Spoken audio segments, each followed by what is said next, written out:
एक मरतबा का जिक्र है कि एक यहूदी हज़रत अली रज़ी अल्लाह ताला अन्हा की खिदमत में हाजिर हुआ और कहने लगा, ए अली, अगर आपको इस बात पर यकीन है कि अल्लाह ताला आपकी हिफाजत करता है, आप किसी बुलंद किला या ऊंचे मकान की छत से अपने आप को गिरा कर देखें, ताकि मुझे भी इस बात का यकीन आ जाए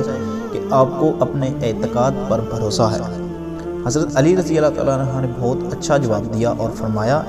बेशक मुझे यकीन है कि अल्लाह ताला मेरा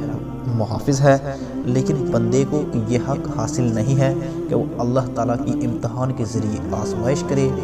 या ये बात तो अल्लाह ताला की बारगाह में गुस्ताखी है जिसका नतीजा तबाही के सिवा कुछ नहीं निकलता। आज़माने का हक़ तो अल्लाह ताला को है कि वो अपने बंदों को आज़माए। मैं तो बग़ैर दलील के इस बात पर यकीन रखता हूँ कि अल्लाह ताला मेरी हिफाजत फरमाता है। यहूदी ने हज़रत अली रज़ी अल्लाह ताला अन्हा की बातें सुनी तो खामोशी से अपनी राह हो लिया। इस बात से ये जो नतीजा निकलता है कि इंसान को अल्लाह ताला की ज़ात अक़दस पर कामिल ईमान और यकीन होना चाहिए